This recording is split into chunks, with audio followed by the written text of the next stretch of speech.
Okay, a very good evening to one and all. Welcome to Buddhist Mahavira's public page on Facebook, and also to our page in the main page at Buddhist Mahavira at Facebook.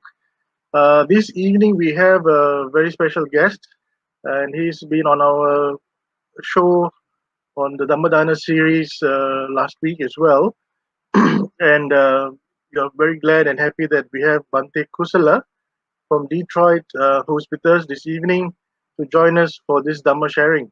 Let me bring on Bhante. Good evening, Bhante. And good evening to you. It's morning here. Yeah, it's a good morning to you, and it's a good evening to us. Well done. Uh, yes, we have about 27 people now. Very nice. Let me quickly read your profiles, and then we can quickly get into the Dhamma sharing in a little while. Yeah. Sure. Okay. Bhante D. Kusala was born in Sri Lanka in 1987. He entered monastic life at the age of 16 at the Gangagiri Vihara in South Sri Lanka. And in 2007, he received his higher ordination or Upasampada. He continued to pursue his undergraduate and graduate studies at the University of Peradeniya in Sri Lanka.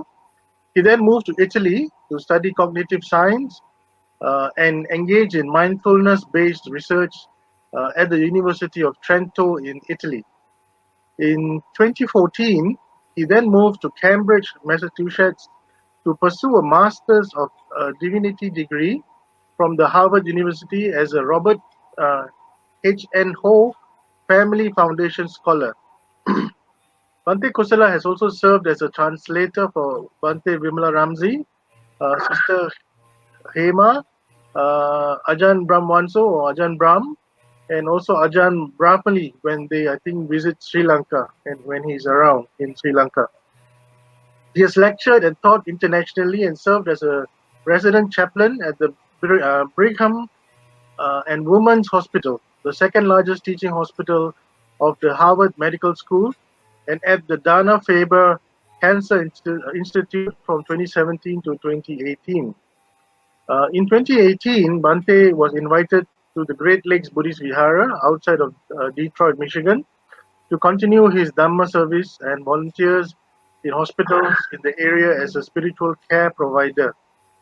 Whilst at the Great Lakes Buddhist Vihara, he's also working on his second year of his PhD in Pali from the Sri Jayawardhanapura University of Sri Lanka. So that is Bante's profile. And now I would like to invite Bante to start this evening sharing. And it's called Finding Inner Peace in Crisis Moments. Bante, would you like to take this to the stage? Thank you, Leslie Mahatma, for the introduction. And so, hope you had a great Mother's Day the other Sunday when we last spoke. And today, here we are with another new topic. So, this time it's not about enlightenment, but more about life. Well, enlightenment is also about life. I like to begin this topic, finding inner peace in crisis moments, with sort of a reflection, and this is in a form of a poem that I found really helpful. This is a poem by David Haas, that's his name. So he says, "Not everything is cancelled." So that's a great reminder for us because the whole world is dealing with a pandemic. When we are dealing with a pandemic, someone comes up with a poem that says, that kind of reminds us that there are things that are not cancelled. He does say, this is how he begins: so much has been and will continue to be for some time cancelled. Sports events, concerts, plays, worship services, rallies, travel, meetings, classes, family gatherings, and so much more. However, he says, love has not been cancelled, mercy has not been cancelled, prayer has not been cancelled, attentiveness has not been cancelled, goodness has not been cancelled, thanksgiving has not been cancelled, loving relationships have not been cancelled, kindness has not been cancelled, music has not been cancelled, conversations have not been cancelled, learning has not been cancelled, poetry and storytelling has not been cancelled, courage has not been cancelled, meditation and contemplation has not been cancelled, painting and dancing has not been cancelled, families have not been cancelled, community and solidarity has not been cancelled, faith has not been cancelled, hope has not been cancelled, and Buddha's presence, he used the word God's presence in his poem, with us has not been cancelled. So that is the poem. And in that, I think you found many, many good reminders, especially the sunlight, moonlight, clouds, the rain, rivers, the creeks, love, moments of reflection, prayer, all these things have not been cancelled. This is, someone has to come up with something like this. Sometimes when people have not seen any ray of hope for a while, this became very popular here in the United States. It's been sent over many emails to hospital staff, including chaplains who have been constantly dealing with a lot of crisis moments, out there with patients. Chaplain is a person who is going to the hospital or to a hospice place. Hospice place is a place where elderly people live with assisted living support, and chaplains visit these places. Chaplain is a person who's give religious help, faith related help, prayer support, or just giving companionship. So when they go, they share these poems. I'm one of them. Sometimes I get called to the hospital to sit by the bedside of a patient, and I help them with some hope, some reminders, some reading a poem or reading a quote by the Buddha. And recently, just before COVID pandemic broke, I sat with a lady. She was 97 years old, and her only son had passed away about 30 so years ago, and her son left a house for her to live and all this wealth and a grandson, and now the grandson also has children. So this mom asking me, why did he give me more days to live? So when she said he, she meant the God. Why did he give me more time to live?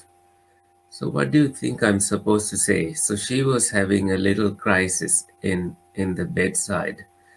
While I was sitting by the bedside, she was dealing with it. She did not find any hope in her life. She was just dealing with, just even before pandemic, people were dealing with problems. So in every situation, somebody may find a problem. Somebody may have a problem. Some people only see only seek a problem. So for this woman, I started, kind of comforting her. You can use this time, extra time, for reflection. Let the universe have your plan unfolded to yourself. Have loving thoughts, loving kindness filled in your mind. And what has happened in the past, what has happened in the future, these things, what will happen in the future, these things we are not in control of. We cannot take control of the universe direction. It's the universe's time and universe's phase. What happens is that we try to take control over things, and we think that we need to have a deadline. We need to expire now so that we can go see the beloved people. That is the belief here in the United States. A lot of people are informed by Christianity and Catholic teachings, and they believe that they will see the loved ones upon death. I don't confront that teaching. Also in Buddhism, they say you meet again and again. We don't know how and when and which form, but as long as you are dwelling in the cycle of samsara, you are going to meet again and again. So for this woman, she has hopes that she will see her son again. She has hopes that she will see her husband again. Whether or not they are in happy places, they believe that they are in heaven and that they will see these people again in their life. That's what they believe. So what is a so that's how she was dealing with her life. She was going through this crisis when she was reminded that you can enjoy this moment, that this breath you are taking is your present, and take it as a gift. Give thanks that you have been given extra time for a reason. Reflect on it. Fill your heart with loving kindness, and that this extra time that you have been given will be a blessing to you. That is what I shared with her, and she began reflecting. She began kind of listening carefully and reflecting that maybe yes, there is a purpose. Let me find this purpose in my life so that I feel kind of rejuvenated, being given extra time so that I can contemplate on this day. Each moment will be beautiful, but I am the person to make it beautiful. So you might be dealing with a crisis moment, or you may not. You may be in peace completely right now. We don't know. Crisis comes and crisis goes. What is a crisis moment? It's a moment when you feel troubled, when you are reminded of something that happened in the past, when you are reminded that something is going to happen in the future. We are in a crisis moment. What do we deal with? We are dealing with feelings. Strongest feelings are anxiety and depression. So you have, you know, these feelings. I have given you an example. If you see on the screen, imagine child going to meet a dentist. This child going to meet a dentist, and he knows that this meeting is going to take place tomorrow, and he has a lot of anxiety about this. He's dealing with a crisis at home. He goes to his mommy and says, "Mommy, you don't love me. That's why you are taking me to someone who's going to pull teeth from my mouth. I hate that. I don't like anyone putting stuff in my mouth and pulling my teeth. I will not go. Mommy, you don't love me. I will sleep in a different bed. Don't come near me." Don't take me there. So, a lot of panic this child goes through overnight. And the next morning, uh, mommy prepares the child to go meet the dentist. Mommy tells a lot of good things, that you will not have any pain, the dentist will take care of it nicely and all that. And couple of minutes later, after waking up and preparing and all of that, now that they are ready to go, the child is kind of being dragged and dragged to the dentist. And upon reaching the dentist office, they find out that the dentist appointment has been cancelled. No appointment. So what do you think happened to all that fight, struggle, anxiety that they went through? So the child went through some anxiety, mom went through some anxiety. Now, was it really helpful? It was just a waste of time. Complete waste of time.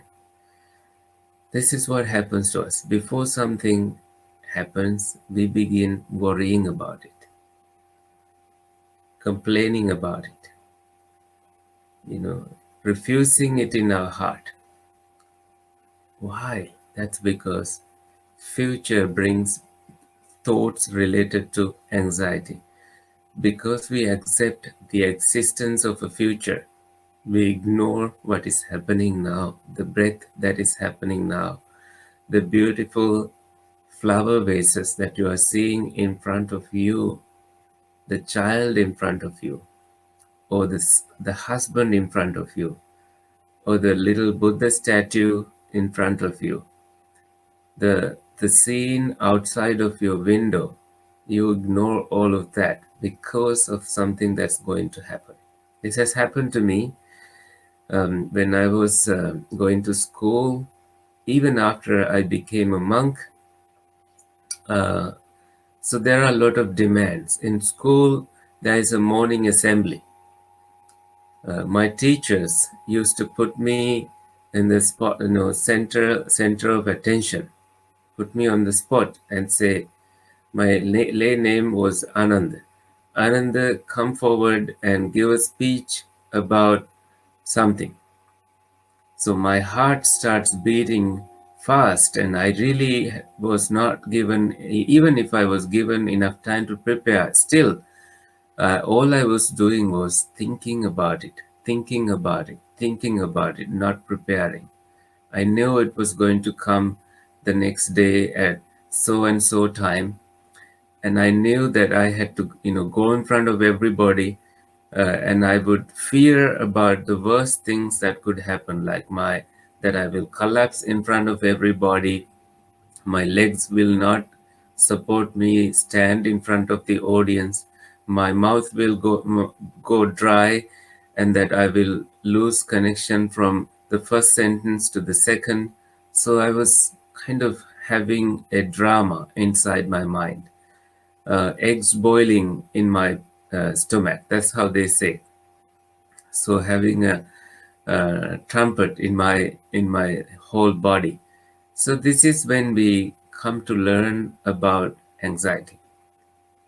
It's about something that is yet to happen. This is a crisis moment for a child. And I think this can be seen in two ways. Teachers, when they give children instructions, they can guide them. They can ask, make sure that this child, this student, if you are a teacher, make sure, when I became a teacher, I learned that. Make sure you give instructions. This is how you begin. This is how you spend the first minute. And the second minute you say this. The third minute you say this. And this is how you end. So write a speech, prepare first until you become comfortable uh, you know, giving a natural speech. Just write the speech, don't look at it, but prepare, talk to a tree. So these instructions should be given.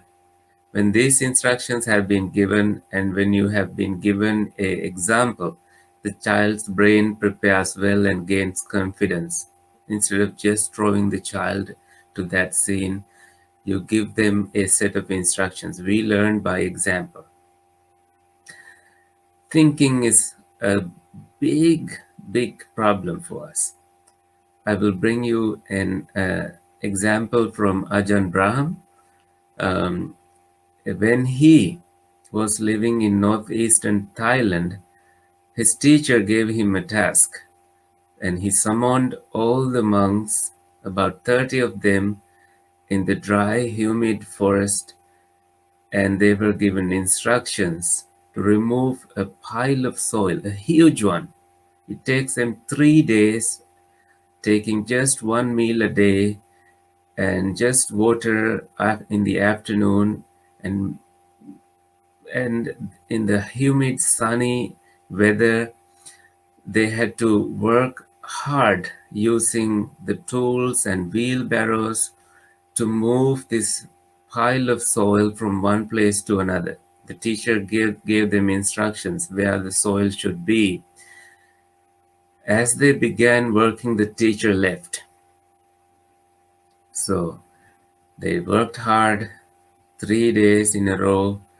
They managed to put it where the teacher told them to put the pile of soil. It's very hard. They were just about to get some a break, have a nice warm bath and go sit and do some nice meditation.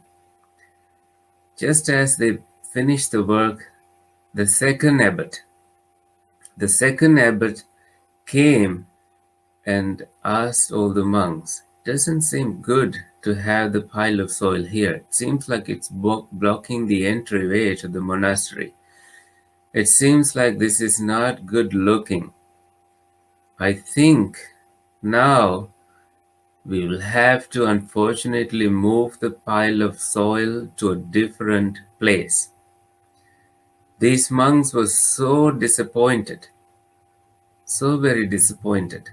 These English monks, together with Thai monks, now have to listen to the abbot, the second abbot, while the main abbot was away in a journey somewhere.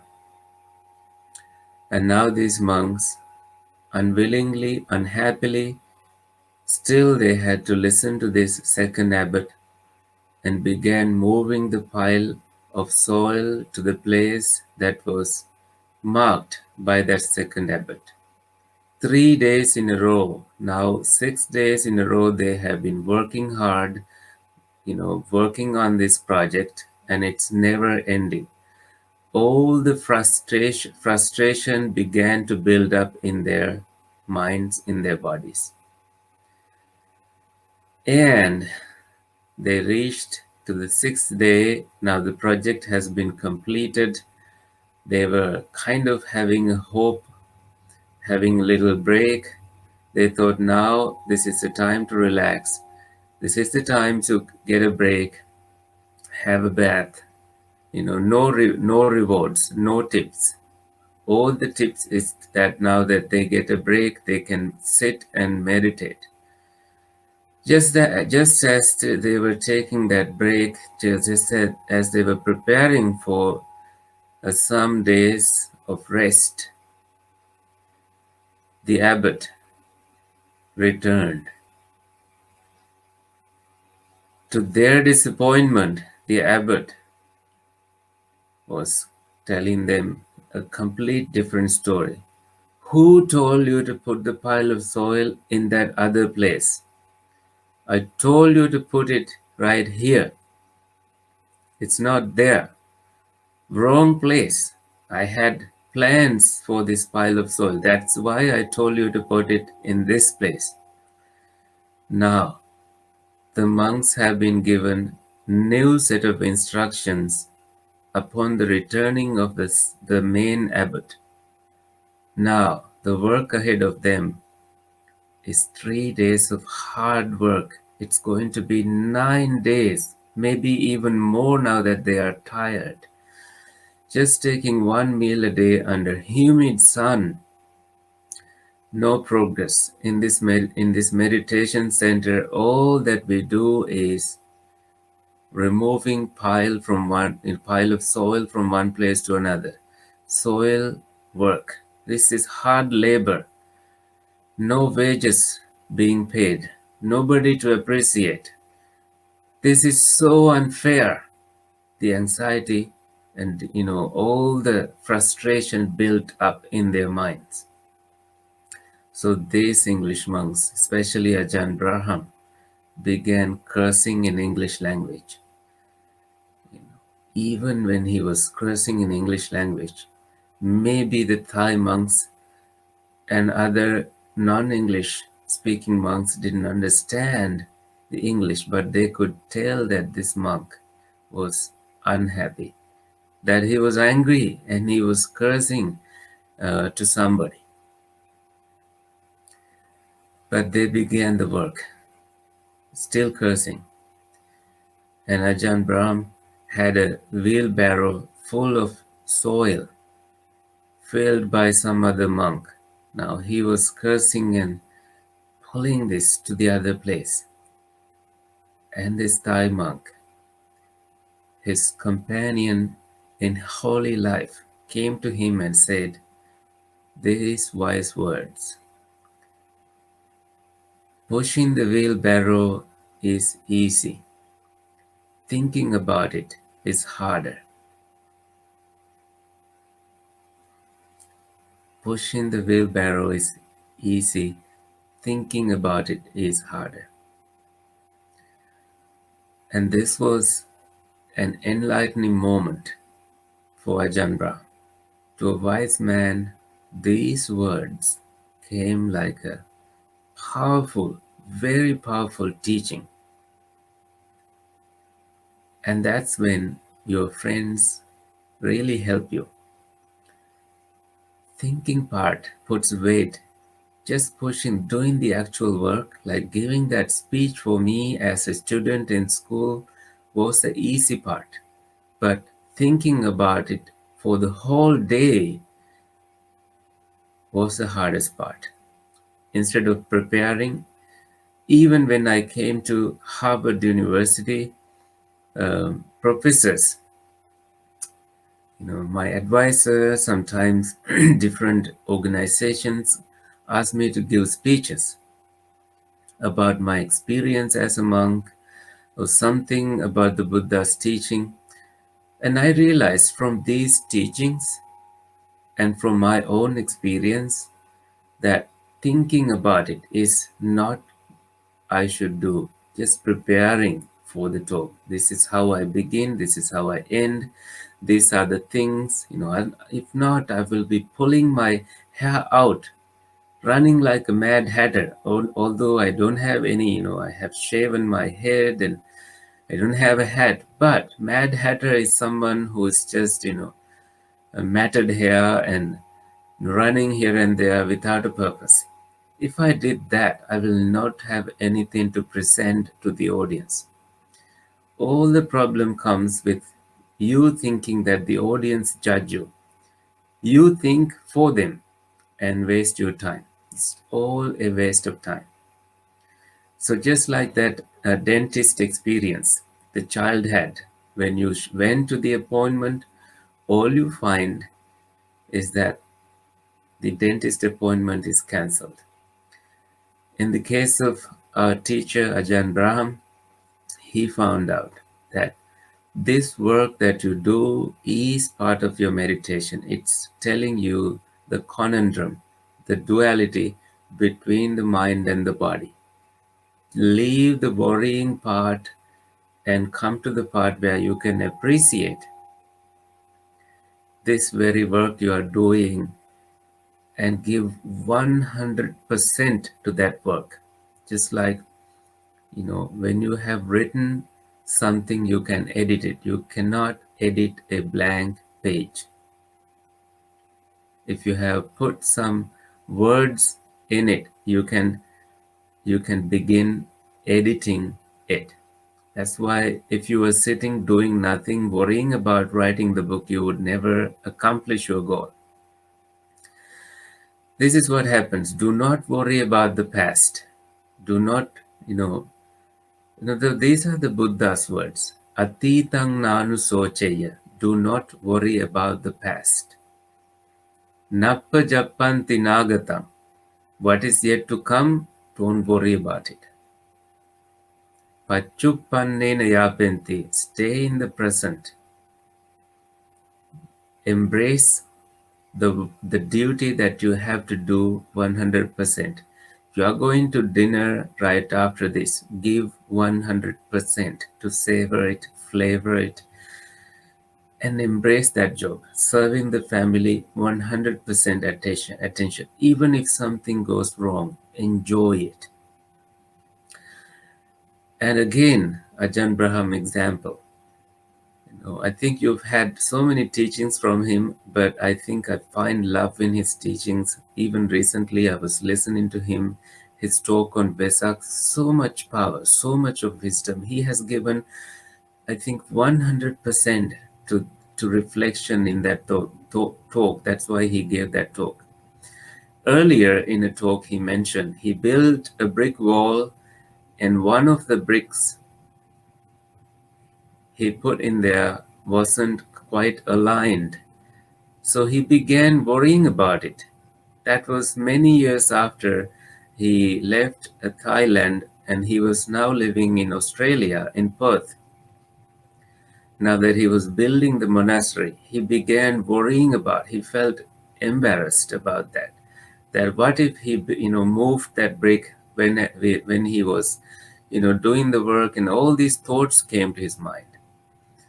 And then again he had this wisdom that all the rest of the bricks were fine, right? When you are serving dinner tonight, all the work you have done preparing that meal, storing that food, and that was the rest of the work. Just be happy about the other 99% so that you can enjoy it. All right, worrying is part of the monastic journey too. I will bring up the Zen story. This is a Zen story that is very, very popular. So this one story is, has been shared hundreds and numerous times by different, storytellers, monks from all these traditions. These two monks, the student and teacher, they were journeying, they were reaching to the monastery. The student was watching and observing his own precepts, watching the teacher at the same time. And at this moment, they came to a point where they had to cross a river. And this woman panicked. She had not faced such flood in that area. She didn't know anything about the river. But the teacher and the student were familiar with this area, so they knew that there won't be holes and there won't be any danger. But this woman pleaded, asked this, appeared as if she needed help. All that the teacher did was went near the woman and offered help. She climbed at the back of the teacher, and the teacher silently held her, crossed the river, the student behind, and then the teacher put the woman on across the shore on the other side of the river, and then started silently journeying towards where they were going. The student was very upset about this, so upset that he refused to talk to the teacher.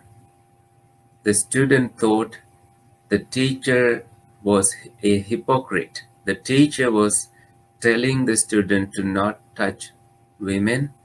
It is against the Vinaya, against the disciplinary code of monks. And the teacher telling this to the student, it seems like the teacher is breaking the rules, because monks have these strong Vinaya rules to not even look at women sometimes for their practice. It's just sometimes a teacher, and depending on where the student is, they will struggle with it. When this was told to the student, he took it seriously. He was trying to be a good student, and he thought the teacher broke precepts. So he was not able to focus on the journey, not able to focus 100% on his walking, and the teacher could sense that the student was holding a grudge against him.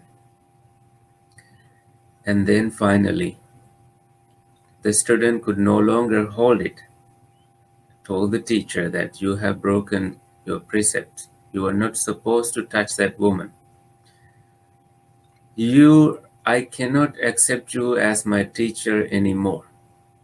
Seems like you are a hypocrite. You are telling one thing and you are doing something else. And right at that moment, the teacher calmly said, I have dropped that woman on the other side of the river. It seems like you are still holding her. You are still carrying her. This was, to that wise student, this was a moment, great awakening moment. For him, he realized all that he was doing was carrying something, an event that took place in the past, that he only had to drop it and focus 100% on the journey. If he asked that question right there, when that happened, he would get an answer. But instead of doing that, he started having hundreds of thoughts, angry thoughts, disappointment towards that teacher. So this happens to all of us. Sometimes we don't prepare a moment for discussion and we go through a lot of suffering. I will bring up a story, another story about a dietitian woman that I met, and this connects with inner peace. Inner peace comes from within, it doesn't come from external sources, right? If you don't have inner peace within you, you will find hundreds of days it outside. You are not going to find it. You think the inner peace is in the monasteries, you think it's in the ocean. Only when you begin seeing it in you, you will find it outside. The story of the dietitian woman is that when, just as she was going through a crisis at home, she was going through a divorce. She's a friend of mine, and she's a dietitian working in a hospital here. And her husband was very toxic towards her, and she started regretting the relationship and all that. Because of the divorce, she started having panic attacks at night, feeling toxic in her stomach, and all the abuse she went through, she could not take it any longer. As a result, her body started reacting. She had developed a skin condition that's hard to overcome. Red spots started appearing in her skin, and corners of her lips started cracking, and she realized she was having a crisis. And she started seeking help from therapists and everybody. Her divorce part ended, but these marks in her body remained, you know, recurring. So she started meditating. She started going to 4 days yoga, and she realized just as she was finding peace within her, she was recovering.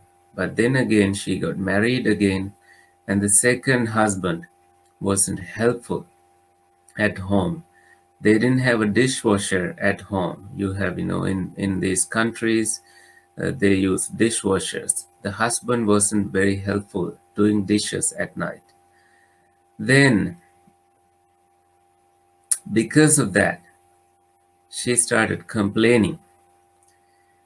She started, complaining again, and she had lost a lot of time doing dishes on her own, and then she started complaining less time for meditation.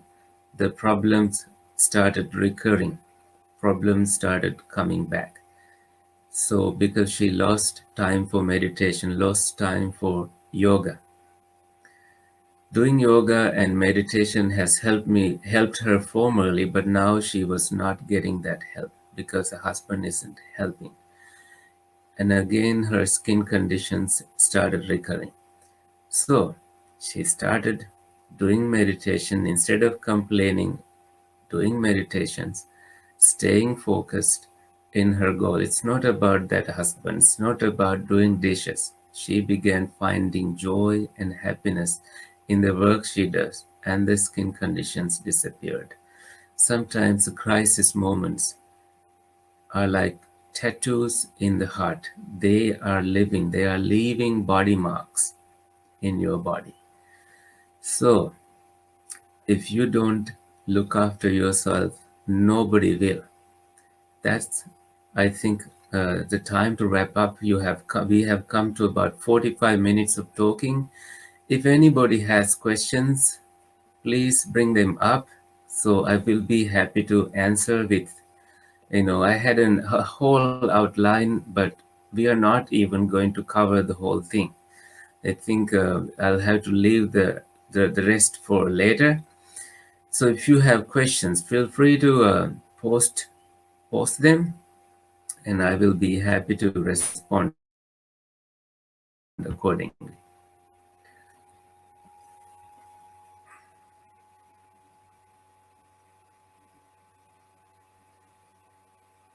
Any questions?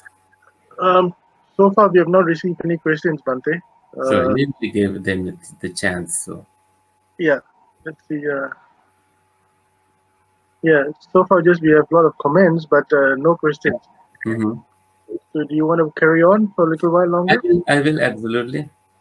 Yeah. So so I will go on with another Zen story. This is a story also I learned from Ajahn Brahm. Well, having been that close to him, Mr. Leslie mentioned that I was translating for him when I was in Sri Lanka. In fact, I was in Boston, and then I was called to Sri Lanka during the middle of my semester in Harvard University. So I had to go for 7 days. Actually, it was 11 days, living in Sri Lanka, just translating one time for Ajahn Brahm, two times for Ajahn Brahm, another time for Ajahn Brahmali, and then fly back right away to United States to continue my education. This story I learned when he was teaching the difference between hell and heaven. Another remarkable story. This soldier came to a monk who was meditating in the jungle and had a question.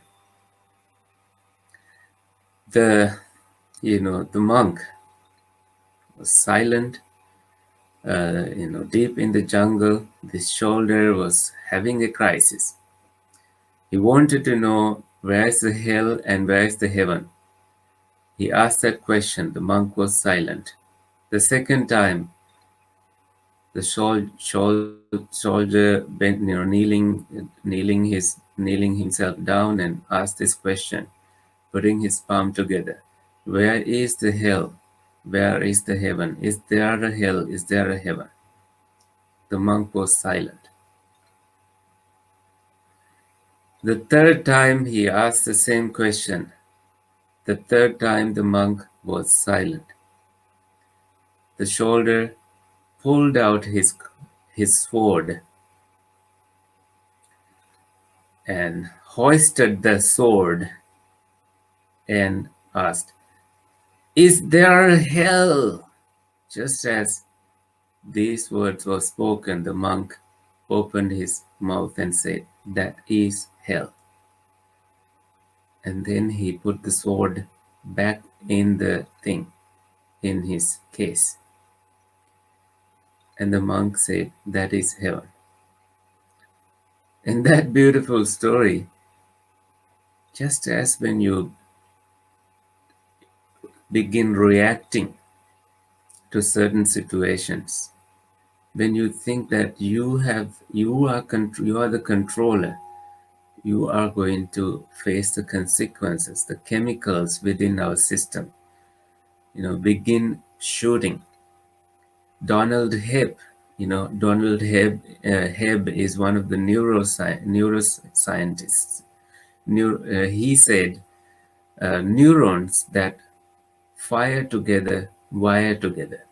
When you are angry, in your brain cells and neurons begin shooting, and they begin wiring together. Someone who is getting angry constantly will have them wired and wired and wired in their brain, so they react even faster, more fire begin to shoot. This he said in 1965. So be careful what you feed, what you look for, because they are going to come true and you will have more crisis in your life. So stop seeking anger. Instead, feed something positive, feed something good. So never stop complaining that you don't have, never begin complaining. Never continue complaining that you don't have time for meditation. Those who have time for meditation, please take it. Don't take the time for granted. We all have expiration dates. So, success is, finding that you have this day is a good day for you, and that is your success. Taking each day as a good day. And if you start seeking peace, you will, if you, nobody else will find it for you. You find it yourself. So it comes when you are seeking it. It comes when when you can say you are a busy person. If you are a busy person, if you are not a busy person, you should meditate 1 hour a day. If you are a busy person, you should meditate 2 hours a day. That's the instruction. Why is that? Because that meditation gives you clarity. The mud disappears so that you can see things clearly. You bring a peaceful presence to the meeting. You bring a peaceful presence, 100% presence to your husband, good presence to your wife, good presence to your children. So you undo the past, you undo the future. The present is the time that you have crafted well, that the time, just like the dishes that you are washing, instead of complaining, you took it as an opportunity and you began correcting yourself and you began doing it for them. Then you find joy in doing that. And then you go sit, and you have a nice meditation, and everybody can tell that you have had a nice, warm meditation out there. It's a nice cup of positivity, nice tea, positivity to have. That's why they say if you believe you are enlightened, go live with your family for 1 week. They will tell you whether you are enlightened or not, because you see your children coming home or somebody coming home, they remove shoes, one shoe in the kitchen, another in the dining room. Then this is a crisis moment for you. That's where crisis begins in real life. Then you begin complaining. Children unhappy. They don't learn. You come home after working hard. Children don't show respect to you. They're sitting like they don't show any respect. Unlike the old days. In old days, you show up, raise from the seat and put your hands together, bow, and you don't sit in front of elders. I used to do that. I still do that for senior teachers. I rise from the seat and show respect. We are still supposed to do that. But sometimes children grown up in different cultures, they are absorbed into cell phones. That's a whole different subject. They ignore, they don't even see that their parents came.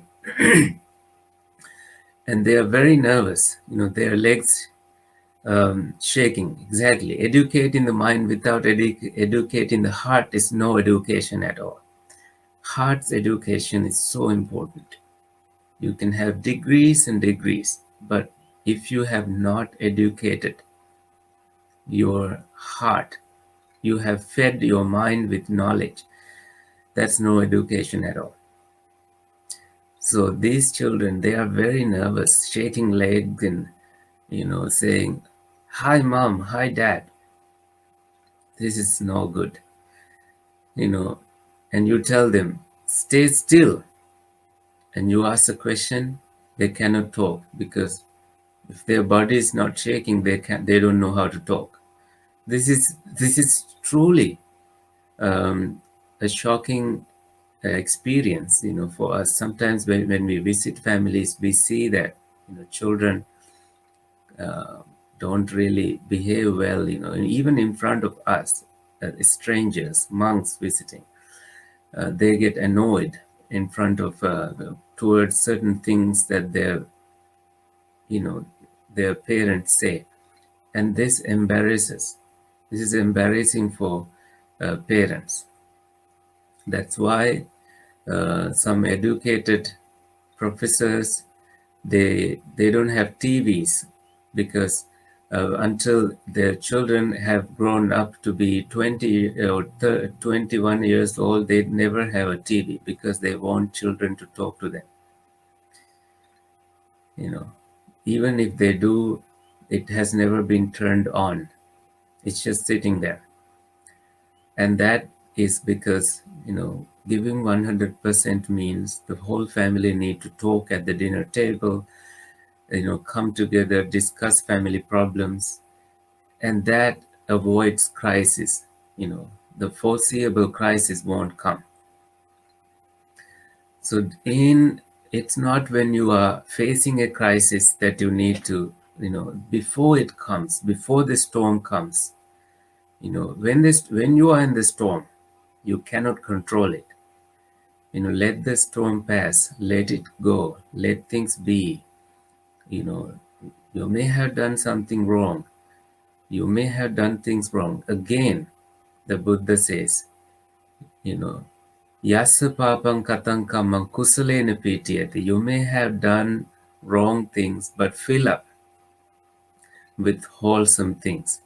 Soimang lokang pabhaseti. You are going to shine like the moon abba muttu chandima, the moon that is free from cloud. That is what the Buddha said. Do something good, bring up 5 precepts, stay in the 5 precepts or 10 precepts, 8 precepts. You are going to have a rewarded, beautiful life. You yourself will find happy moments in your life. Go deeper, dive deeper. Don't wait until the storm comes.